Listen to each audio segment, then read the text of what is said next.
अपने देश का इतिहास समझो। अपने देश को जब तक नहीं जानोगे आप ऐसे ही भागते रहोगे विदेशों में। आड़ कति पूरा वो एक मेरे ख्याल से यानी कि कंप्रेसर ले रहे थे, कति पेंट मार कर जा रहे थे तो मिटवाया है। तो ये कौन सा कानून है? हमने तो आज तक कानून नहीं पाया नहीं। सरकार मोर्चा का तो हमें पता लग गया है जी, पता होता तो ये ताला लगता भी कौन है उस चीज में जी। अच्छा, इब क्या लग गया है? उम्मीद है कि मैं सारी उम्मीद है जी। तो क्या उम्मीद है, क्या लग गया है? इब तोड़ेंगे ताला ये ले है कल मान ले जुगर ब्याज भी लगा ना 1.5 लाख कर दिया या मतलब उस तो ऊपर कर दिया। हाँ। तुम लोग रुपया फिर बंदा तो है नहीं भाई जुगर हरियाणा वाली बात है ना। ठीक बात है। तो वो जो एक्स्ट्रा रुपया वो कितना हुआ? तो जो ताला लग गया था ना, इसकी कीमत पता है कितनी भाई? मेरा नहीं भाई, बाजार में खरीदने जाओगे तो घना सस्ता है, लेकिन बैंक की इन ताला की कीमत है 1,21,00,000। नो क्यों करे लोन लिया 20 लाख का और 40 साल बाद में लेंगे 1,21,00,000 के। सिर्फ ताला लगा के, ताला लगा गए। इतने महंगे ताले कौन लगा हुआ है? बैंक वाले लगा सका भाई ये हम कहो है बैंक वाला था भाई, नू करो अपने ताले पकड़ो ही है। और जिस घर की तो हम कीमत मान रहे हो 1,21,00,000 रुपये, तो भैया दो बात कर लो। मेरे तो 65 लाख रुपये बनेंगे, 65 लाख रुपये वो मेरे तो हमें दे जो। टीपीएन देखने वाले सारे दर्शकों ने मेरी राम राम। तो भैया जो हम आगे हैं गौतम नगर में एम रोड पे यार है जनता सरकार मोर्चा पहुंच चुका है। और हमने बेरा जीत जनता सरकार मोर्चा पहुंच जा मतलब अन्याय पे न्याय की जीत, अव्यवस्था को व्यवस्थित करना। तो सारा मुद्दा पूछेंगे यार ये क्यों इकट्ठे हो रहे हैं, बैंक वाले आ लिए, अब बैंक वाले आवेंगे, सारा का सारा मुद्दा पूछेंगे। चल भाई कैमरामैन गेला गेला आ जा। तो भाई राम राम भाई। राम राम भाई, क्या हाल है? ठीक है भाई, रोज मिलते रहे यहाँ पर भी हरीशे मोड़ पे ये सब के पहला तो बुलाया करता कि ताला लगाने वाले आ रहे हैं, आज कुछ अजीब हो रहा है, क्या गड़बड़ हो रही है यार? भाई या एक बार पूरी डिटेल बताओगे प्रवीण भाई, क्योंकि इनके हाथ में रहा आज थोड़ा। अच्छा, तो ये थोड़े तक के मालिक ये है यहाँ पे घर के मालिक, जिसकी लाठी उसकी वैसी वो थोड़ा इसके हाथ में रहा है। चलो मैं कैमरामैन प्रवीण भाई साहब आओ। राम राम भाई साहब। राम भाई साहब जी, सब राम राम।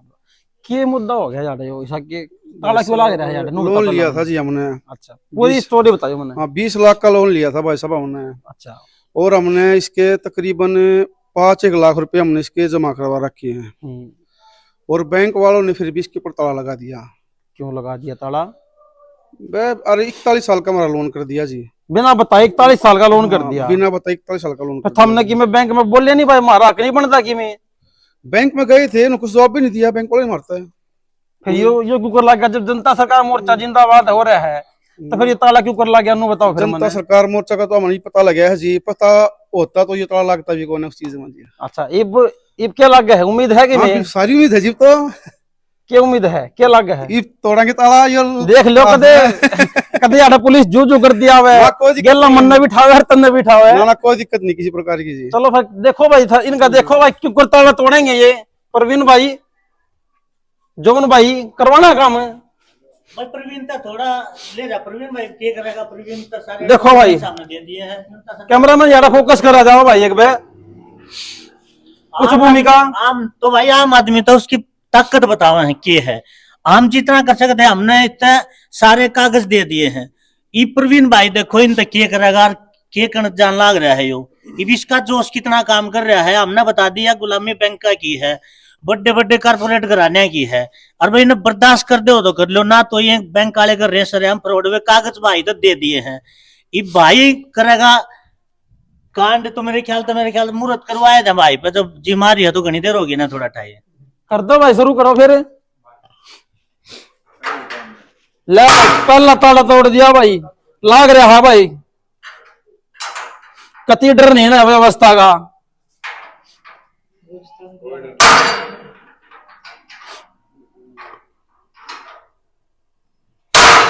जो भाई जानकारी ना होने के कारण ये सारे काम हो गए। ये डर तो बैंक वाला को कोना था।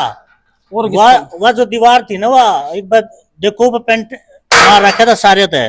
जो बैंक वाला ने पेंट मारने का कोई अधिकार ना होता, तो वो सारा भरा क्या था भाई उड़े। देखो भाई यार भी देख लो, कोई भी आप जनता, कोई भी जनता है, कोई भी इंसान है, आम इंसान, किसी का भी बैंक वाले आवे तो लाउड होता ही नहीं, क्योंकि पेंट गेला कुछ लिख देवे, पेंट गेला कुछ नहीं लिख सकते। बाकी जो बात बताऊंगे रणवीर भाई बताऊंगे। रणवीर भाई थोड़ी आपका भाई यो तो है ना प्रवीण भाई, आड़े कति पूरा वो एक मेरे ख्याल से बयान के कंप्रेसर ले रहे थे, कति नु पेंट मार के जा रहे तो मिटवाया है। तो ये कौन सा कानून है? हमने तो आज तक कानून ये पाया नहीं, वो पेंट के लिखने की किन अथॉरिटी दी थी। और दूसरी बात, मेरे ख्याल से पूरी डिटेल तो मैं चाहूंगा कि भाई के मुंह से सुनेंगे। भाई लाग रहे हैं, उन्हें भी दिखा दे रहो भाई, ये लाग रहे हैं। दिखा दो भाई, उन्हें लाग रहा ताला है कितना मजबूत ला रहा है। ले भाई, भाई दिया भाई, ताला तोड़ दिया भाई रे, ताला तोड़ दिया, धोती को फाड़ के रुमाल कर दिया, तो सुत्ता काम कर दिया भाई ने, ताला तोड़ दिया, बैंक का लगाया है ताला। भाई की हिम्मत देखो, जब जनता ने अपनी पावर का बेड़ा लागा है तो क्या हो सका है। अरे ये पावर को बताने के लिए सारे के सारे भाई यार खड़े हैं, जनता सरकार मोर्चा यार खड़ा है। जो बैंक का ताला तुड़वान लग रहा है, अपने घर को जात करवान लग रहा है, यो भाई ले भाई, बड़ा सिस्टम आ गया। अब तो बड़े सिस्टम तो टूटेगा भाई ताला। अब तो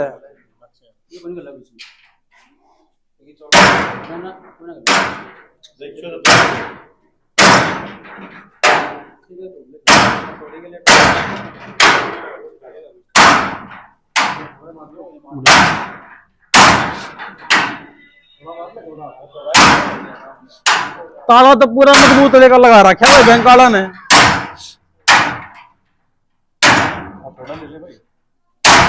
लो भाई,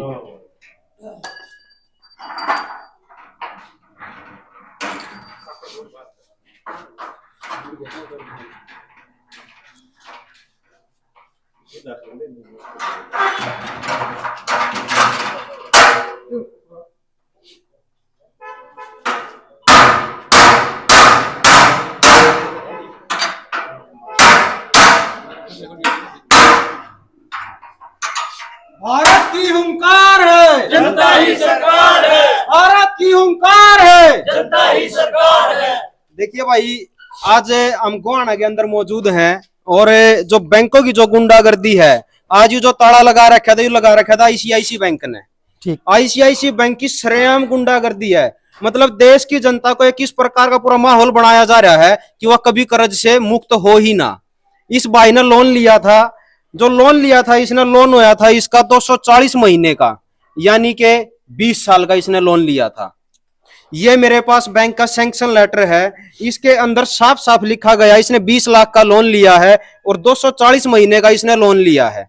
अभी बैंक की जो पूरी की पूरी जो धोखाधड़ी है, वह धोखाधड़ी सामने आएगी। ये अभी इन भाइयों ने स्टेटमेंट निकलवाई थी बैंक से।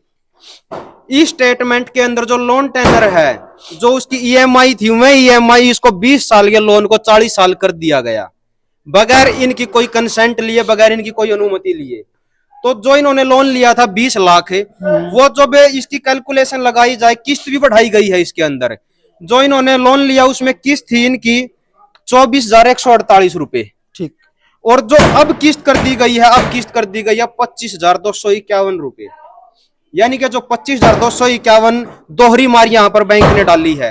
एक तो लोन टेनर को जो लोन की ईएमआई थी उसको 2 गुना कर दिया गया, 20 साल के केस को 40 साल कर दिया गया, और दूसरा जो ईएमआई थी 24,148 की थी उसको बढ़ाकर 25,251 रुपए कर दिया गया।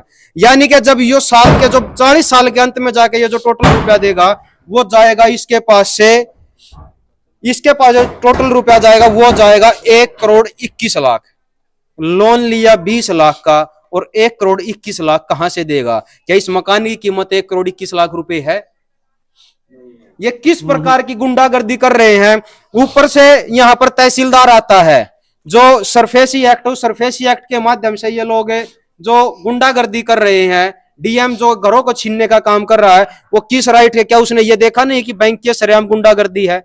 40 साल का लोन लिया है और ने 20 साल का लोन लिया और उसको 40 साल कर दिया गया, और आप आए हो उनकी हिमायत में कि घरों को पोजेस कर रहे हो। रोटी, कपड़ा और मकान हर व्यक्ति की मूलभूत जरूरत है, और ये लोग उस मूलभूत जरूरत को, जो रोटी, कपड़ा और मकान है, उस जरूरत को छीन रहे हैं। ये अधिकारी किस लिए बिठाए गए हैं? ये अधिकारी जनता के हितों के लिए बिठाए गए हैं या जनता के अहितों के लिए बिठाए गए हैं? ये जनता को कहीं भी जनता के हितों को ध्यान में नहीं रख रहे। ये बदस्तूर जो भी काम कर रहे हैं, ये जनता को बर्बाद करने का और कंपनी राज को फायदा पहुंचाने का ही काम किया जा रहा है। जिस कंपनी राज के खिलाफ लड़ते लड़ते उन आजादी के मतवालों ने शहादत दी थी देश को आजाद करवाने में, ये फिर से उसी कंपनी राज के हवाले, देश फिर से उन्हीं के हवाले हो रहा है। ये आप सब साथियों को देखने की जरूरत है कि क्या कभी ऐसा हो सकता है कि जो देश हमारे पूर्वजों ने, हमारे पुरखों ने आजाद करवाया, हमारे लिए आजाद करवाया, उन कंपनी राज से लड़ते हुए करवाया, और आज फिर उसी कंपनी राज के हाथ में ये पूरी पावर जा रही है। बैंकों का षड्यंत्र कैसे है? हमने बैंक के कुछ हमने आवेदन लगाया बैंकों में, और वो आवेदन हमने आईसीआईसी की लोकल ब्रांच जो सोनीपत एटलस रोड पर है उसमें भेजा, एक उनके हेड ऑफिस मुंबई में भेजा, तहसीलदार को भी भेजा है और डीएम को भी भेजा, डीसी को भी भेजा है। ये आवेदन हमने हर जगह भेजा है। उसमें हमने 8 सवाल पूछे हैं। ये जो 8 सवाल हैं, हमने पूछा है कि जो मुद्रा है, जो रुपया है, उस रुपए की स्टैंडर्ड वैल्यू क्या है, वो आप हमें बताइए। दूसरा हमने एक पूछा है कि जो इसका गोल्ड मानक जो तय किया गया था, जो 1906 का कोइनेज एक्ट है, जो गोल्ड मानक है, उस गोल्ड मानक के अनुसार रुपए की वैल्यू क्या है, आप वो बताइए। तीसरा सवाल हमने पूछा कि देश की जनता पर बैंक, सरकारी बैंक और अर्ध सरकारी बैंकों का देश की जनता के ऊपर कितना कर्ज है, आप वो बताइए। हमारे को कोई भी जवाब अब तक ना आईसीआईसी बैंक ने दिया है, न जो आला अधिकारी बैठे हैं, जो तहसीलदार है, जो डीसी है, किसी ने भी इनका जवाब देने के लिए वो इनका जवाब नहीं दे रहे हैं। कितना टाइम हो गया? ये हमने भेज रखे हैं, ये 13 तारीख को भेजे थे, जब इस घर को ताला लगा दिया गया था। उसके बाद हमने ये दस्तावेज भेजे और इन दस्तावेजों के माध्यम से हमने जवाब मांगने का प्रयास किया, लेकिन हमें जवाब नहीं दिया जा रहा। अब रुपए का खेल है क्या? देश की जनता ये चाहती है कि भाई हम लोन ले रहे हैं। एक तो पहला तो सोचने की ये बात है कि पूरे का पूरा षड्यंत्र चला कैसे है। 2015 के अंदर लोगों को लोन देने का जो काम है वो तेजी से किया गया सरकारों के द्वारा। जो बैंक हैं, बैंकों ने 2015 के बाद, आप भी देखोगे कि 2015 के बाद बैंकों ने लोन देना ज्यादा देने शुरू किए बैंकों ने। और 2016 के अंदर नोटबंदी होती है। उस नोटबंदी से होता क्या है, लोगों के जो काम धंधे हैं वो काम धंधे ठप किए जाते हैं। 2015 से नोटों का जो लोन है, लोन देने शुरू होते हैं। 2016 के अंदर नोटबंदी आती है। 2017 के अंदर जीएसटी आता है, जो कि व्यापार को खत्म करने के लिए था। 2019-20 के अंदर आकर लॉकडाउन लगा दिया जाता है। लोन बदस्तूर दिए जा रहे हैं, और जो लोन बदस्तूर दिए जा रहे हैं और रोजगार है, रोजगारों को खत्म किया जा रहा है। आज भी अगर देखें तो जो पूरा कॉरपोरेट जगत है, जो जहां पर हम लोग जहां पर नौकरियां करते हैं जाकर किसी भी इंडस्ट्रीज में, मैं पानीपत की इंडस्ट्रीज की मैं बात करूं तो वहां से 85% रोजगार वहां पर खत्म हो चुके हैं। और लोन पहले तो दिया जा रहा था कि आप बैंक आकर लोन दे रहे थे, अब तो ऐप जारी कर दिए गए हैं कि आप उन ऐपों के माध्यम से लोन लीजिए। मतलब साफ सीधा सा है कि आप लोन लीजिए, रोजगार आपके पास है नहीं, आप भर नहीं पाओगे, तो आपके जो घर दिख रहे हैं उनके ऊपर कब्जा किसका होगा? उसी कॉरपोरेट जगत का, उसी बैंकिंग व्यवस्था का, जो तबाह कर रही है। एक और सबसे बड़ी बात चौंकाने वाली ये है कि जो देश के अंदर जो टोटल करेंसी जो चलन में है, वो करेंसी चलन में है 34 लाख करोड़। और जो देश के अंदर जो कर्ज है, वो कर्ज 2 प्रकार का है। जो बैंकों के द्वारा देश की जनता को कर्ज दिया गया है, वो कर्ज है 197 लाख करोड़ का। ये आरबीआई का आंकड़ा, ये हमारा आंकड़ा नहीं है। 197 लाख करोड़ का कर्ज है। दूसरा, जो देश की सरकार ने जो कर्ज लिया है, वर्ल्ड इकोनॉमिक फोरम या वर्ल्ड बैंक से जो कर्ज लिया है, वो कर्ज आज है 278 लाख करोड़। एक बात पूछना चाहूँ भाई, आपने मेरे को भेजा कि इतना करोड़ है, इतना योग, इतनी संख्या का एग्जैक्ट क्यों बता सको आप? यह बात एग्जैक्ट हम इसीलिए बता सकते हैं कि हर तिमाही के अंदर जो बिजनेस अखबार होता है, असल में हमें अखबार पढ़ने का हमें पता ही नहीं है कि अखबारों के अंदर किस प्रकार से ये तय किया जाता है कि आपके पास है क्या और हम दे क्या गए हैं। खबर हमें आज तक पढ़नी नहीं आई है, केवल अक्षर ज्ञान हमने सीखा है, और उस अक्षर ज्ञान को पढ़कर हम ये सोचते हैं कि हमने ये खबर पढ़ ली। नहीं भाई, खबर हमें असल में पढ़ने में आती ही नहीं है। बिजनेस अखबार होता है, उस बिजनेस अखबार के अंदर तिमाही के अंदर ये बताया जाता है कि बैंकों ने देश की जनता को कितना कर्ज दिया है। ये आंकड़ा वहीं से है। और आरबीआई का आंकड़ा है कि देश की जनता के ऊपर जो बैंकों ने जो कर्ज दिया है वो 197 लाख करोड़ का कर्ज है। और जो भारत सरकार ने जो वर्ल्ड बैंक से कर्ज लिया है वो 278 लाख करोड़ का कर्ज है आज, अभी का। और उसके अगर जो कोई साथी ये जानना चाहता है कि भाई वो आंकड़ा आपको कहां से मिला, तो कभी जब मिलेंगे तो वो आंकड़ा आपको दिखा भी दिया जाएगा। सब कुछ ऑनलाइन पड़ा, आप देखने के लिए तो निकलिए। 278 लाख करोड़ का एक कर्ज और 197 लाख का एक कर्ज, और जो टोटल करेंसी चलन में है वो 34 लाख करोड़ है। अब मैं यहाँ पर एक चीज बताना चाहूंगा आपको, जो आसान भाषा में सीखने में आएगी। अब बैंक ने रुपया बनाया है मात्र और मात्र 10 लाख, ठीक है। उसने उस 10 लाख रुपए को जो उसने चलन में जो ब्याज पे दिया, सालाना 10% के ब्याज पर दिया। अब जब सालाना के 10% ब्याज पे दिया तो बैंक लेने वाला कितना होगा साल के अंत में? 11 लाख। छापा कितना है उसने? 10 लाख। वो 1 लाख, जब उसने छापा ही 10 लाख है तो वो 1 लाख कहां से आएगा? वो तो आवे नहीं, तो वो नहीं आएगा। तो जो 1 लाख की प्रॉपर्टी है, मैं शॉर्ट उसमें समझा रहा हूं, जब 1 लाख की प्रॉपर्टी जो बैंक के पास रखी है तो वो प्रॉपर्टी नीलाम होगी, वो कुड़क होगी, वो उसी बैंक के पास जाएगी, 1 लाख की प्रॉपर्टी। और एक चीज और चौंकाने वाली है कि जो बैंक है वो चक्रवृद्धि ब्याज लगाते हैं। ब्याज छापने का अधिकार यहाँ पर इस देश के अंदर किसी को भी नहीं है। ब्याज नहीं छाप सकते, मूल छाप सकते हैं, और मूल भी इन्होंने 34 लाख करोड़ छापा है, और ब्याज लगा लगा कर देश की जनता को जो कर्ज है वो 197 लाख करोड़ का दे दिया गया है। मतलब 34 लाख से ऊपर की जो प्रॉपर्टी बैंकों के पास रखी है, ये जितने भी लोग यहाँ पर कर्ज ले रखा है, पूरे देश के अंदर की बात है ये, 34 लाख करोड़ से ऊपर आप 1 रुपया जमा नहीं करवा सकते। उससे ऊपर की जो प्रॉपर्टी, वो चाहे मेरी है, वो चाहे आपकी है, वो चाहे किसी और की है, वो इसी बैंकों के पास जाने वाली है। और ये लोग बदस्तूर कह भी रहे हैं कि after 2030 you will all nothing but you will be happy. 2030 के बाद आपके पास कुछ नहीं होगा, आप फिर भी खुश रहोगे। ये इसी प्रकार से खुश रहोगे कि जो आपको डिजिट बनाकर, किसी के हाथ में कैश नहीं दिया जाता, केवल खातों के अंदर डिजिट ट्रांसफर कर दी जा रही है, और उन डिजिटों के माध्यम से ये लोग कब्जा कर रहे हैं हमारे घरों के ऊपर। क्योंकि जब हम कैश देने जाएंगे तो वो कहां से आएगा? कैश तो हमारे पास है ही नहीं। तो ये बहुत बड़ा षड्यंत्र है, और देश की जनता से ये जो प्रॉपर्टियां हैं, जो उनके साधन हैं, जो व्हीकल हैं, आज उनको, उनके ऊपर इन सरकारों की, इन कॉरपोरेट घरानों की तीखी नजर है कि भारत की इस धरती के ऊपर कैसे हम काबिज हों, किस प्रकार से हम ये जो इनके घरों के ऊपर है, जो इनकी प्रॉपर्टी है, जो इनके खेत हैं, उन खेतों के ऊपर कैसे कब्जा किया जाए। तरह तरह की पॉलिसियां बनाई जा रही हैं, तरह तरह के कानून लाए जा रहे हैं। कभी किसानों को लाइन में खड़ा कर दिया जाता है, कभी स्कूल कर्मियों को लाइन में, अध्यापकों को लाइन में खड़ा कर दिया जाता है, कभी LIC वालों को, कभी भेल वालों को, कभी सेल वालों को, कभी किसी को, कभी किसी को। मतलब जब से देख रहे हैं, अगर इस सरकार की ही बात करें, जब से ये सरकार सत्ता में आई है, ये खेल पुराने से चला हुआ है। कोई भी साथी ये ना समझे कि ये इसी सरकार के विरोधी हैं। ये पॉलिसियां कांग्रेस की बनाई हुई हैं और वहीं से चली हुई हैं। लेकिन जितनी रफ्तार से इस सरकार ने उन कामों को आगे बढ़ाया है, इतना तो कांग्रेस भी नहीं कर पाई। जितना उन्होंने ये बोलते हैं ना कि जो 75 साल में नहीं हुआ वो इन 10 सालों में होगा, मतलब साफ सीधा सा ये बता रहे हैं कि जितना 75 सालों में नहीं लूटा गया, उतना इन 10 सालों में लूटा है।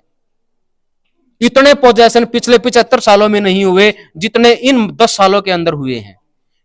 जो जमीनें हैं, जमीनों के ऊपर भी आप ये देखिए कि हमारी जो जमीन है, जमीन की कीमत 1-1 करोड़ रुपया है, और KCC के नाम पर 1-1 लाख रुपए के पास बैंकों में गिरवी रखी है। वो प्रॉपर्टी कहां जाएंगी? किसान के पास उतना नहीं बचता कि वो अपना रोजी रोटी तक चला सके। पैसे कहां से देगा? और जब वो पैसा नहीं देगा तो उसकी जमीन कहां पर? 1 लाख रुपए में ही जिस जमीन के ऊपर KCC या किसान क्रेडिट कार्ड है, 1 लाख रुपए में ही वो जमीन उन बैंकों के पास जाने वाली है। ये सोचने का बात है हर एक साथी के लिए। बहुत से ये कहेंगे हमारे को भी कि भाई आप तो सरकारों के विरोधी हैं। हम केवल एक सरकार के विरोधी नहीं, हम सभी सरकारों के विरोधी हैं, क्योंकि एक भी सरकार आपके हकों की बात नहीं करती। क्या किसी दूसरी पार्टी का आज बीजेपी सत्ता के अंदर है, हरियाणा की हम बात कर रहे हैं, क्या कांग्रेस का कोई विधायक या कोई MP यहां पर आकर ये बात करता है कि देश के ऊपर कर्ज इतना है और जो टोटल करेंसी चलन में है वो इतनी है, वो 34 लाख करोड़ है, कर्ज 197 लाख करोड़ का है, तो कहां से दोगे आप? आपकी जमीन जाने वाली है। मूल समस्या के ऊपर कोई बात नहीं करेगा, कोई किसी प्रकार की बात करेगा, बरगलाने का काम करेंगे, यहाँ पर जाति के नाम पर समाज को तोड़ने का काम करेंगे, भाईचारे के नाम पर करेंगे, क्षेत्रवाद के नाम पर करेंगे, धर्म के नाम पर करेंगे, मतलब आपस में लड़वाने का काम तो करेंगे, लेकिन एक करने का काम कभी नहीं करेंगे, मूल समस्याओं को बताने का काम भी कभी नहीं करेंगे। तो बहुत बड़ा षड्यंत्र है। सभी साथियों से यही निवेदन है कि समझो इन षड्यंत्रों को, और जब आप समझोगे तो जो आज ट्रक वाले जो लाइन में खड़े हैं, जो ड्राइवर है, जो ड्राइवरों के ऊपर जो कानून लेकर आई है सरकार, वो केवल एक ड्राइवरों का ही कानून नहीं है। वो उस मोटरसाइकिल चलाने वाले के लिए भी है और वो कार चलाने वाले के लिए भी है। क्या आप लोग कोई साधन नहीं चलाते क्या? सबके ऊपर दिखाया हमें ये जाता है कि वो ट्रकों के खिलाफ वो कानून बनाए हैं, या ट्रकों के पक्ष में सरकार बोलेगी हमने पक्ष में कानून बनाए हैं। वो आम जनता के अहित के कानून है, वो आम जनता को दबाने और कुचलने का काम कर रहे हैं वो कानून। और ऐसे बहुत से कानून है जो हर रोज पास हो रहे हैं, हमें समझ में ही नहीं आता। हमें तो रोजी रोटी कमाने से फुर्सत ही नहीं है। जब हम ये देखते हैं कि आज हमने अपनी कमाई को बढ़ाकर, मैं अगर पिछले साल 10,000 रुपए कमा रहा था, इस साल में एफर्ट लगा के मैं 12,000 रुपए की कमाई कर रहा हूं, लेकिन हमारा ध्यान कभी इस ओर जाता ही नहीं कि वो जो 12,000 जो हमने 2,000 अपने एफर्ट लगा के कमाए हैं, हमने 2,000 कमाए, लेकिन इन्होंने महंगाई उसकी 5 गुना बढ़ा दी है। जो 10,000 रुपए में भी हम 2,000 रुपए बचा रहे थे, आज 12,000 कमाकर भी हम 1 रुपया नहीं बचा रहे। तो क्या है ये? बहुत बड़ा खेल है बैंकिंग व्यवस्था को लेकर। इसके लिए अभी मैं जो पूरी बैंकिंग व्यवस्था का जो षड्यंत्र चला हुआ है उसके ऊपर मैं वीडियो थोड़ी लंबी हो सकती है, मैं पूरी प्रॉपर जानकारी दूंगा आप सभी को।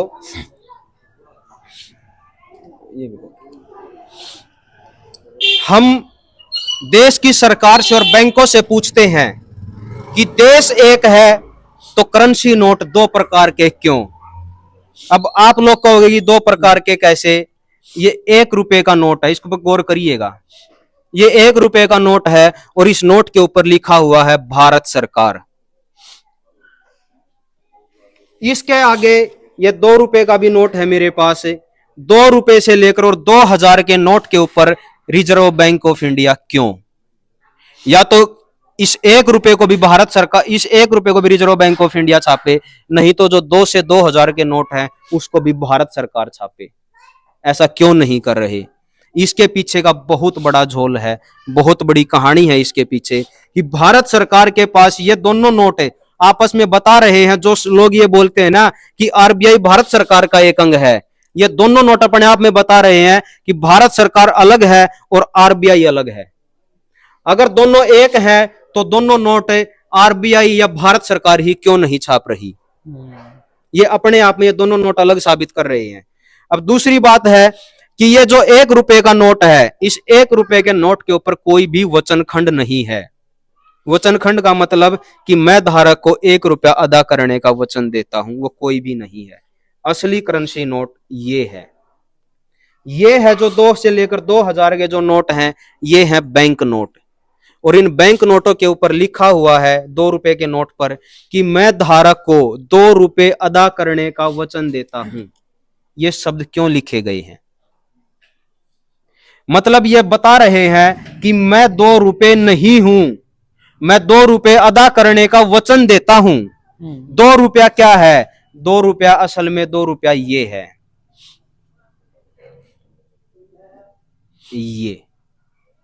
ये चांदी का सिक्का है।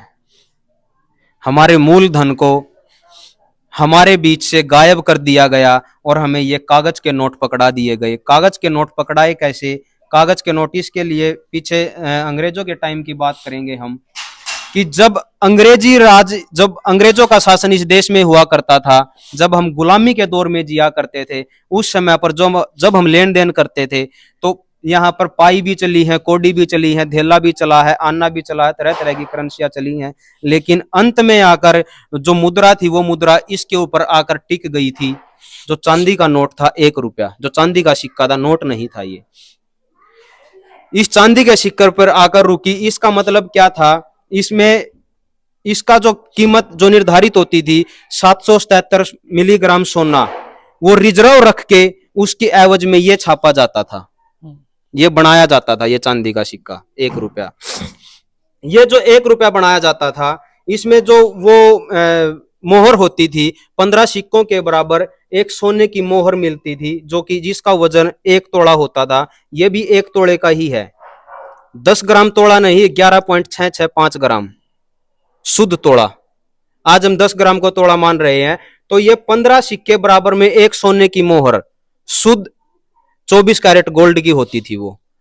तो उसको जब हम डिवाइड करेंगे 15 से तो 777 मिलीग्राम गोल्ड निकल के आएगा 1 रुपए की वैल्यू। तो ये जो बोलते हैं कि मैं धारक को 2 रुपये अदा करने का वचन देता हूं, मतलब ये 777 गुणा 2 इतना सोना देने के अधिकारी, इतना सोना देना बनता है उनका। इसीलिए ये शब्द लिखे गए हैं कि मैं धारक को इतने रुपये अदा करने का वचन देता हूं।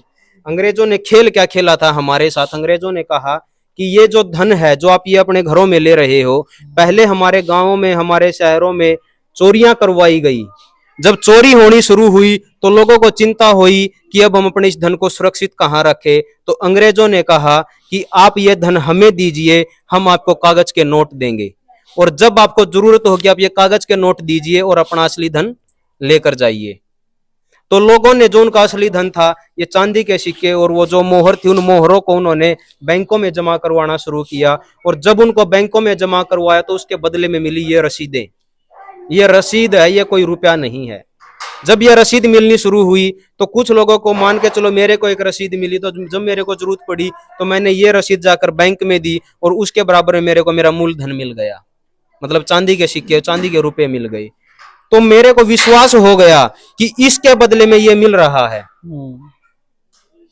जब पूरे देश की जनता को ये विश्वास हो गया तो ये जो करेंसी, जो ये बैंक नोट है, ये बैंक नोट पूरे देश में चलन में आए। और देशवासियों को कभी पता ही नहीं चला कि जब 1947 के अंदर जब अंग्रेज गए तब आपके इस मूलधन को भी लेकर चले गए। तो ये बहुत बड़ी लूट हुई है देश की जनता के साथ। इस धन को लेकर चले गए वो, और उसके बाद फिर जितने भी नोट यहाँ पर छपे वो बोले कि आज आपके पास जितना रखा है आप उसी के हिसाब से अपने नोट छापिए। तो जब बैंकों ने नोट छापने शुरू किए तो जो मूलधन था उस मूलधन के हिसाब से ही, ये बात तो हमें सुनने में आई है, हमारे बड़े बुजुर्ग कहा करते, जब हम पूछते थे रुपया छपता कैसे है तो ये बात बोलते थे कि भाई रुपए के बराबर में सोना रखा जाता है। लेकिन ये नहीं पता था सोना कितना रखा जाता है। ये आरबीआई के दस्तावेजों के बिहाफ पर ही हमें पता चला कि जो 1 रुपया छापते हैं 1 रुपये के बराबर में 777 मिलीग्राम सोना रखा जाता है। तो हमने ये, इन दस्तावेजों में हम यही पूछते हैं बैंक से कि आपने जो हमें नोट दिए आपने हमें क्या दिया है? आपने हमें वो 777 मिलीग्राम सोने के हिसाब से डिजिट ट्रांसफर की है या आपने बगैर गोल्ड स्टैंडर्ड के डिजिट ट्रांसफर की है? तो बैंक हमें ये बताता ही नहीं कि हमने वो डिजिट किसके मार्फत हमने ट्रांसफर की है। तो जो ये वचन खंड है 2000, बहुत से वकील साथी भी इसमें देख रहे होंगे, 1968 से पहले जो वचन खंड होता था इस पे जो आज लिखा हुआ कि I promise to pay the bearer the sum of 2 rupees, 2 रुपए का नोट है ये। तो इस पे 1968 से पहले जो वचन खंड लिखा होता था वो वचन खंड होता था I promise to pay the bearer on demand the sum of rupees, जितने रुपीज थी, at any office of issue, और गारंटीड उसमें लिखा होता था paid by Reserve Bank of India. तो वो लिखा होता था कि आई प्रोमिस, मैं वादा करता हूं, ऑन डिमांड, मांगे जाने पर, द सम ऑफ रुपीज, इतने रुपए, eight any office of issue, जो इशू रुपए, जो ऑफिस रुपए को इशू करता है। रुपए को इशू कौन करता है? बैंक क्या करे? बैंक करते हैं। तो बैंक में जाकर वो जमा पर्ची दीजिए और आप अपना असली धन लीजिए।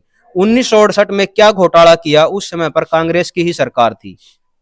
उस समय पर हुआ क्या कि वो वचन खंड बदल कर वो जो ऑन डिमांड और eight any office of issue लिखा हुआ था वो वचन खंड से हटा दिया गया, और देश की जनता के साथ एक बहुत बड़ा छल एक ही रात में कर दिया गया।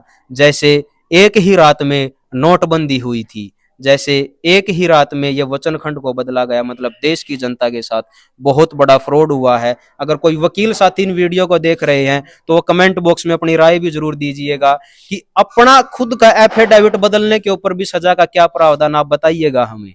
और साथियों को, देश के जनता को भी पता चले कि जब कोई अपना वचन खंड बदलता है तो उसके ऊपर कितनी सजा होती है।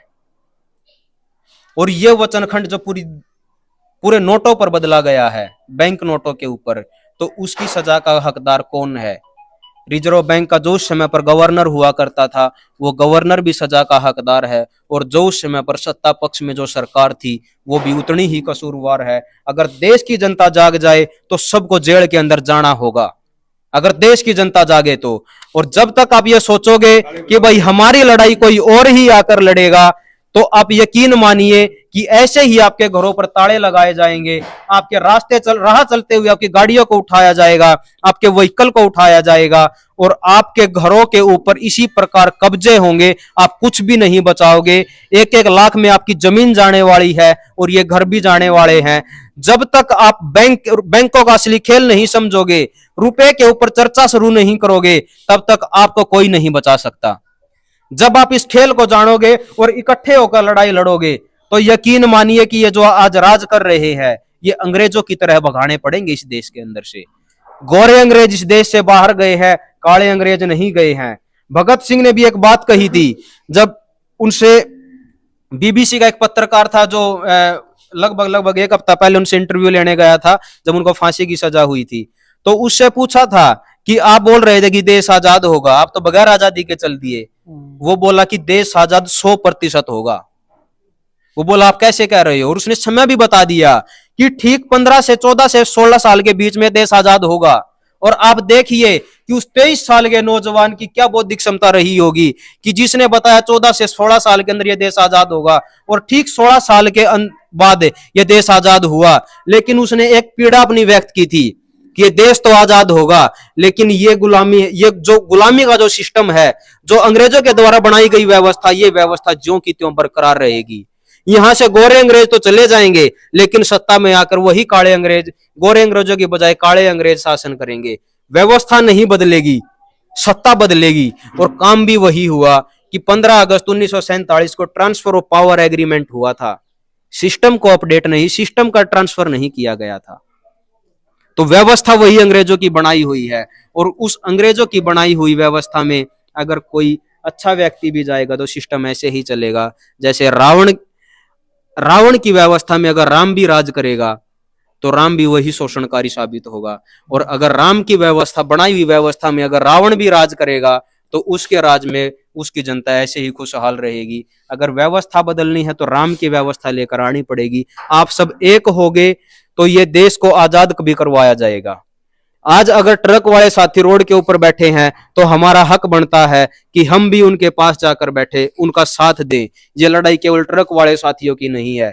किसानों की जब आवाज उठती है तो ट्रक वाले साथियों का भी हक बनता है कि आप भी आइए।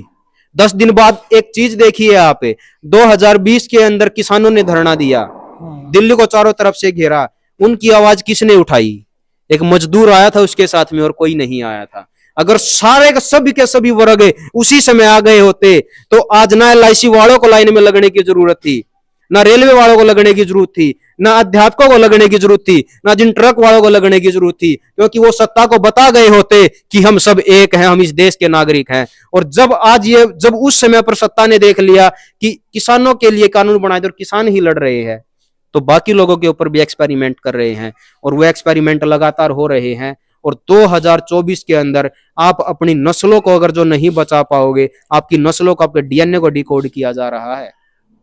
आज हर किसी को दिख रहा है कि जिनके अंदर वो टीके डाले गए थे, जिसके शरीर में एक बीमारी के नाम पर, आज कोई भी एक ऐसा घर नहीं है जो पीड़ित ना हो इस बीमारी से। तो बातें बताने को तो बहुत है, समझिए पूरे सिस्टम को और बदलने चलिए। जब समझोगे, समझ के साथ ही बदल पाओगे। अगर आप समझ नहीं होगी आपके अंदर तो आप कुछ भी नहीं बदल पाओगे। इस देश को शारीरिक तौर पर पहले अंग्रेजों ने गुलाम बनाने का प्रयास किया था, इस देश के वासियों को अब आर्थिक तौर पर गुलाम बनाया जा रहा है, और ये व्यवस्था चाहती है कि आप लोगों को मानसिक तौर पर भी गुलाम बनाया जाए, और वो उसकी बदस्तूर तैयारी कर रहे हैं। अगर बचाना है अपनी आने वाली फसलों को और नस्लों को तो एक होना होगा। एक होने के अलावा आपके पास कोई विकल्प नहीं है।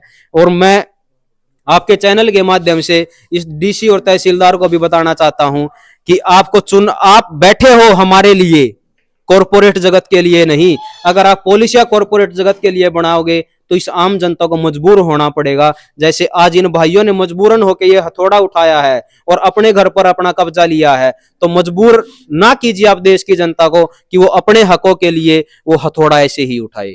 आप उनके हकों की रक्षा कीजिए। अगर आप नहीं कर सकते तो वो हथौड़ा आज यहाँ पर उठा रहे हैं, कल को ये देखिए जो आज ये बैंक वालों ने जो ताले लगाए हैं, जिन कार्यालयों में आपको बिठाया गया है, उन कार्यालयों के ऊपर ये देश की जनता इकट्ठी होकर उन पे ताला ना लगा दे। इस चीज को भी सोचिए आप। आपके घर से अगर आपकी कोई छत छीनेगा तो आपके ऊपर क्या बीतेगी। एक भी अधिकारी ऐसा नहीं है जो लोन ना ले रखा हो।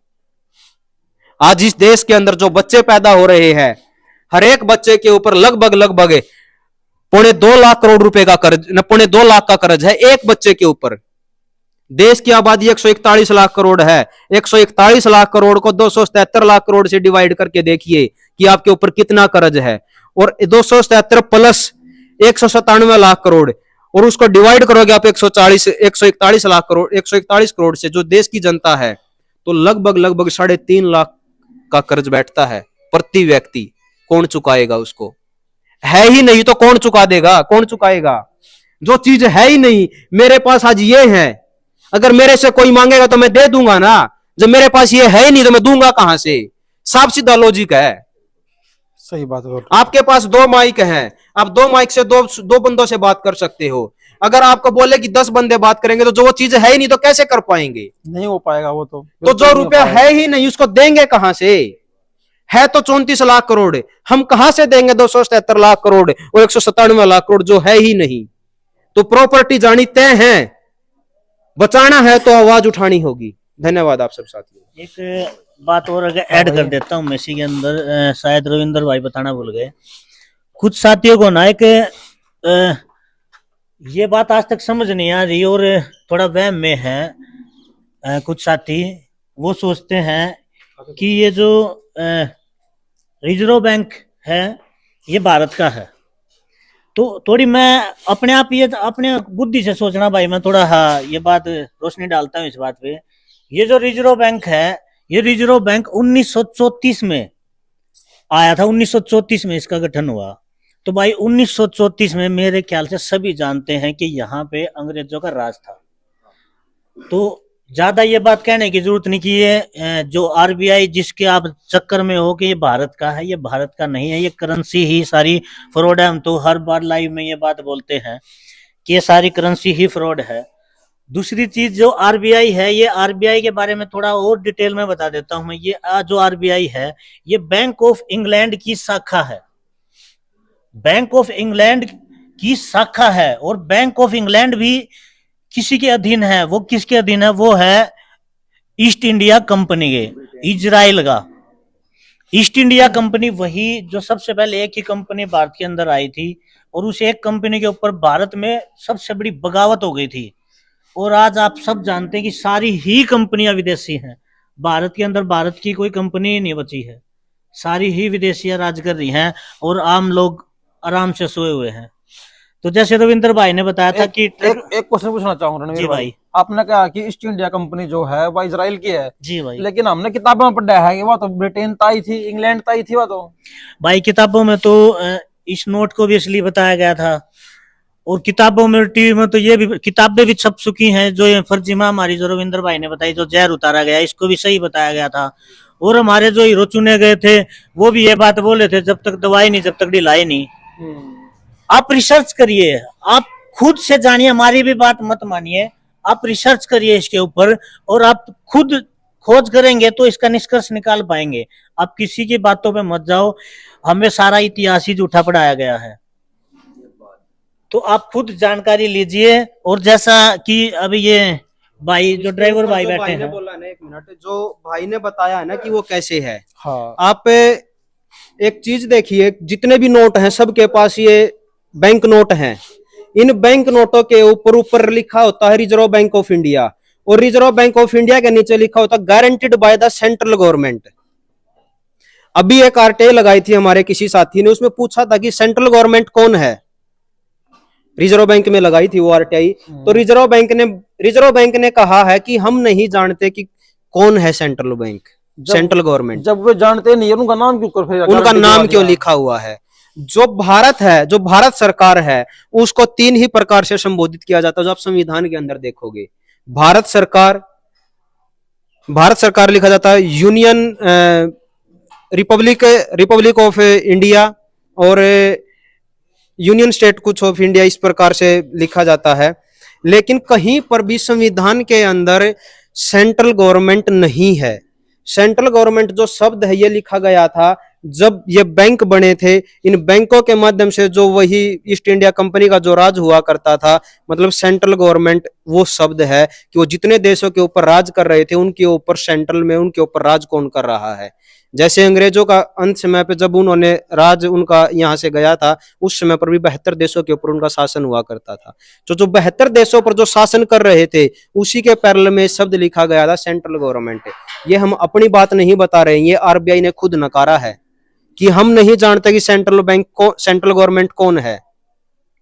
जब वो नहीं जानते तो इन नोटों के ऊपर क्यों लिखा हुआ है? मतलब इसको सीधा नकारने के लिए है कि कल को भारत सरकार भी ये बोल देगी कि हमें नहीं पता, कि हमने तो इन नोटों को कभी इशू ही नहीं किया। ये नोट तो इशू किसने किए? सेंट्रल गवर्नमेंट ने। प्रत्याभूत किसने दिया इसको? सेंट्रल गवर्नमेंट ने। और सेंट्रल गवर्नमेंट कोई शब्द है ही नहीं, कोई अपने आप में है ही नहीं स्थायी तौर पर। ये तो हवा की सरकार होगी, ये तो हवा की हो गई। अब दूसरी बात आप देखिए, एक तरफ अखबारों के अंदर बार बार लोगों को यह बताया जाता है कि एफडी के ऊपर हमने इतना प्रतिशत ब्याज दर बढ़ा दिया। लोगों को एक झुंझुना पकड़ाया जाता है कि आप एफडी के माध्यम से जो आपके पास जमा पूंजी है उसको बैंकों में दीजिए, आप बैंकों में दीजिएगा। दूसरी तरफ भारत सरकार बोलती है कि अगर बैंकों में आपके 5 लाख रुपए से ज्यादा का कोई पैसे रखे हुए हैं तो हम उसके देनदार नहीं है। अगर किसी का 1 करोड़ भी है तो मात्र और मात्र सरकार जो गारंटी ले रही है आपके 5 लाख की ले रही है। तो सोचिए, और ऊपर से बैंक भी बोल रहे हैं। हमें तो ये भी नहीं पता कि पिछले 1 साल की जब बात करें, लगभग 22 से 23 बैंक बंद कर दिए जा चुके हैं, और जिन लोगों का उसके अंदर पैसा था आज तक नहीं मिला। इस गोहाना की भी बात करें, 2017 के अंदर बैंक लूट कब हुई थी? वो बैंक में डकैती 15 में हुई होगी ना, 16 में। 2016 के अंदर यहाँ पर एक पीएनबी बैंक के लॉकर लूटे गए थे। क्या ये जो डीसी है, ये जो एसपी है, जो घरों पे ताला लगाने का काम कर रहे हैं, जो वो लॉकर लूटे गए थे, लोगों को सारा दिन मिलने के बाद भी क्या उन्होंने लोगों का वो पैसा दिलवाया था? एक भी व्यक्ति का जो जमा धन उसके अंदर था, किसी के सोने के कोई आभूषण रखे थे, किसी ने बर्तन बनवा रखे थे, किसी ने अपने देवी देवताओं की मूर्तियां बनवा रखी थी सोने और चांदी की। लोगों ने बोला कि मेरा ये था, ये रहा जी सामने, ये रखा, आप दीजिए। लेकिन वो बोले कि आप पर्ची लाओ। क्या पर्ची? ये कागज। सरकार कुछ भी नहीं है, सरकार केवल और केवल कागज है, और आपको कागजों के माध्यम से आपको कंट्रोल किया जा रहा है। कभी ये आईडी बनवाओ, कभी ये आईडी बनवाओ, कभी ये आईडी बनवाओ। जब हमारे पास प्रॉपर्टी हुआ करती थी, जब इनके कागज नहीं बना करते थे, तब क्या हमारा इनके ऊपर कब्जा नहीं हुआ करता था क्या? आज कागज महत्वपूर्ण बना दिए, लोगों में डर बैठाकर लोगों को विस्थापित किया जा रहा है कि आप यहां से निकलिए, इसके ऊपर आपका कोई अधिकार नहीं है। क्योंकि अब इसको बोल देंगे कि ये प्रॉपर्टी अब इसके नाम थी तो इसकी रजिस्ट्री रख के उन्होंने इसको लोन दे दिया, बाद में बोलेंगे कि आपका इसके ऊपर कोई अधिकार ही नहीं है। कैसे अधिकार नहीं है? इसके बच्चे यहाँ पर पैदा हुए हैं, ये यहाँ पर पैदा हुआ है, इस प्रॉपर्टी पर इसका अधिकार नहीं तो क्या उन बैंक वालों का है? और जब वो डीसी और वो तहसीलदार वो बोलता है कि हम पैसा दिलवाएंगे और बैंक के साथ आकर वो यहाँ पर पोजेशन करता है, यहाँ पर तब आइए जब उन हर एक व्यक्ति का, जिनका वो लॉकरों के अंदर, जो गोहाना की मैं बात कर रहा हूं, जो कई 100 करोड़ रुपए का जो धन लूटा गया था और वो सरकार हड़प कर गई थी उस धन को, पहले लोगों का वो धन दीजिए, उनका असली धन दीजिए, जो उनका सोना और चांदी था। कागज के नोट कभी निर्धारित नहीं करते कि ये किसका है या किसका नहीं है। अब मेरे दादा ने अगर जो मेरे पिताजी को कोई चीज दी है और वो पिताजी ने हमारे को दी है, कोई सोने का कोई आभूषण बनाकर दिया है, मैं उस आभूषण को संजो कर रखूंगा, उस कागज के टुकड़े को संजो कर रखूंगा। आभूषण को ही रखूंगा ना, क्योंकि मूल तो वही है। ये बोल रहे हैं कि आभूषण मूल या पर्ची दीजिए। अब मैं कहां से लाकर दूंगा? मेरे दादा ने जो चीज बनवाई उसकी पर्ची माज कहां दूंगा? और उस वक्त तो शायद पर्ची ना भी देते हो, ना भी देते हो। ये बोल रहे हैं पर्ची दीजिए। कितने लोगों का गबन कर गए थे ये। उस समय पर कहा था ये डीसी और तहसीलदार। अब आप ये तहसीलदार और ये डीसी बोलेंगे कि उस समय पर हम यहाँ पर नहीं थे, कोई और था, तो आज प्रतिनिधि तो आप ही हो उनके, आप दिलवा दो। जब आप यहाँ पर आकर ताले लगा रहे हो तो अब वो धन दिलवाओ इनका, और नहीं दिलवा सकते तो किसी के घर के ऊपर जबरदस्ती कब्जा करने का अधिकार आपके पास नहीं है। भाई भाई मैं लास्ट में एक बात कहना चाहूंगा। जी, एक तो सबसे पहले हर चीज खुद खोजना सीखो, किसी की बातों में ना हो। भाई हमारी भी बात मत मानो, खोज के देखो, क्योंकि ये फ्रॉड कर रहे हैं तो भाई ये दस्तावेज हमने लगाए तो दोबारा बैंक वाले की आने की हिम्मत नहीं होती। अच्छा, मैं ये लास्ट में 2 बात कह के खत्म करूंगा बात। एक तो ये चीज ध्यान रखो भाई, जो सभी युवाओं के लिए है भाई, जो ये युवा देश छोड़ के भाग रहे हैं विदेशों की तरफ, पहले ये गांव छोड़ के शहर की तरफ आए थे, अब शहर को छोड़ के बड़े शहर की तरफ, बड़े शहर से अब ये जो विदेशों में जा रहे हैं, इनके दिमाग में एक बात डाल दी गई है कि वहां की जो करेंसी है, जो वैल्यू है, जो डॉलर है, उसकी कीमत है ज्यादा। तो भाई सबसे पहले अपनी करेंसी की कीमत आप जानो। जब आप इस अपने भारत की करेंसी की कीमत जान पाओगे ना, जो रविंद्र भाई ने बताई 777 मिलीग्राम सोना, तो किसी देश की कोई करेंसी की कोई वैल्यू नहीं है भाई हमारे देश के ऊपर। अपने देश का इतिहास समझो, अपने देश को जब तक नहीं जानोगे आप ऐसे ही भागते रहोगे विदेशों में। विदेशों में जाने की जरूरत नहीं है, यहाँ को भारत को पहचानो भाई। और दूसरी चीज रही बात बैंक की, जो औरों को घर बनाने के लिए कर्जा दे रहे हैं, बस एक चीज आप जांच करके देखना कि कोई भी बैंक के पास खुद की प्रॉपर्टी है क्या। सारे बैंक किराए की प्रॉपर्टी पे बैठे हैं, औरों को वो मकान बनाने के लिए, दुकान लेने के लिए, बिजनेस करने के लिए लोन दे रहे हैं। तो ये चीजें तो भाई बहुत है। इसके लिए आप जनता सरकार मोर्चा की ट्रेनिंग से जुड़े, जनता सरकार मोर्चा से जुड़े और इसकी गहराई को समझना। तो मैं चाहूंगा प्रवीण भाई, एक बार भाइयों का थोड़ा आज कैसा महसूस कर रहे हैं जो अपने खुद की प्रॉपर्टी बेच दोबारा आके।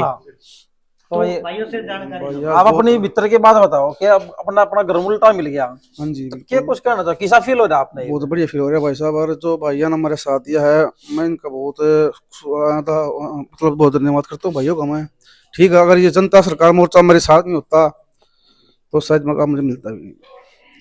अब कुछ वीडियो में देखा बंदे नु कहोगे ये बैंक का ताला तोड़ा, रुपये दिए थे तो उल्टा दिन का हक बना है, गलत करा ये तो उस उन तक कुछ कहना चाहोगे उस बंदे ने दोनों कहोगे गलत है, ये तो बैंक का ताला तोड़ना गलत है, उन खातर कुछ है नहीं? अच्छा जी, कोई गलत नहीं है। अगर ये सिस्टम आगे चला गया तो फिर दुनिया बर्बाद हो जाओगी, जी बताऊं मैं। ठीक है, तो ये तो बहुत अच्छा काम हो रहा है। और मैं तो सभी को ये कहना चाह रहा हूँ भाई, सब ये बात समझो, ठीक है, सीखो, ठीक है, सबके काम आनी है। एक तो मेरे तो काम आनी नहीं है, ठीक है। और मैं सबको ये कह रहा हूँ भाई, अपना जो भी भाई जनता सरकार मोर्चा जो कह रहे हैं, जो ट्रेनिंग लेनी कह रहे हैं, आप वो लोग लो, बातों को समझो, ठीक है, और भाइयों के साथ जुड़ो और चलो। चलो एक और नाम बताइए। राकेश भारद्वाज भगवाना से जनता राकेश भारद्वाज, आप भी जनता सरकार मोर्चा जुड़ रहे होगे? हाँ, जुड़ रहे हैं भाई। पर आपके विचार हैं कुछ आज के मुद्दे पे बोलने खातिर? विचार भाई लगभग तो बात भैया ने बता दी, और मैं देख के बात कर रहा भाई। ये मान लो को स्टार्टिंग में रुपया जो भाई ने बताई थी, रविंद्र भाई ने, मान लो अगले लाख रुपए प्रिंट कर दिए। तो मेन बात यह है भाई, जो मतलब कानून है इनके, अब तो उनको जानो पहचानो, अपनी खोज करो। रणबीर भाई ने एक बढ़िया बात कही, अब भाई खोज पर निकलो, ठीक है, और भाई जानकारियां लेते रहो। ये ताला आ गया भाई, ये जो ताला लग गया था ना, इसकी कीमत पता है कितनी भाई? मेरा नहीं भाई, बाजार में खरीदने जाओगे तो घना सस्ता है, लेकिन बैंक की इन ताला की कीमत है 1,21,00,000। नो क्यों करे? लोन लिया 20 लाख का और 40 साल बाद में लेंगे 1,21,00,000 सिर्फ ताला लगा के, ताला लगा गए। इतने महंगे ताले कौन लगा हुआ है? बैंक वाले लगा सका भाई। ये हमनू कहो है बैंक वाला था भाई, नू करो अपने ताले पकड़ो ही है। और जिस घर की हम कीमत मान रहे हो 1,21,00,000 रुपये, तो भैया दो बात कर लो। मेरे तो 65 लाख रुपये बनेंगे, 65 लाख रुपये वो मेरे तो हमें दे जो। सही बात है भाई, हमने भी बचत तो लग रही, हमें 1,21,00,000 का इसने बेच लियो। बिल्कुल, ये तो अपने बोलना पड़ेगा एक खुला चैलेंज है भाई, 1,21,00,000 का थारे लिए है। तो बात कर लो भाई, 65 लाख मेरे दे जो, और भाई 66 लाख हम रख लियो, 1,50,000 का धरते प्लस में दे। चलो अच्छा कैमरामैन भाई, देखो भाई आपने सारा मुद्दा समझा, सारी बात समझ में आई कि मुद्दा चल रहा था कि नहीं। अगर आपने नू लग गए कि बैंक का ताला तोड़ना गलत है तो कमेंट में जरूर बताओ, और आपने नू लग गए किसी का घर बचाना सही है तो वह भी कमेंट में जरूर बताइयो। अगर बैंक लगाना है ताला किसी घर में, वो सही है कि गलत, इन सारी बात क्या कमेंट में जरूर जवाब दिया करो। और आगे आपने किस टॉपिक पे चाहिए, सारी कौन कौन सी टॉपिक है जो आपने चाहिए है, जनता में के मतलब गलत चल रहा है, पब्लिक में के गलत चल रहा है, समाज में के गलत चल रहा है, उन सारा की वीडियो हम जरूर बनाओगे। तब तक के लिए चैनल ने लाइक कर दो, सब्सक्राइब कर दो। थैंक यू, धन्यवाद, जय हिंद।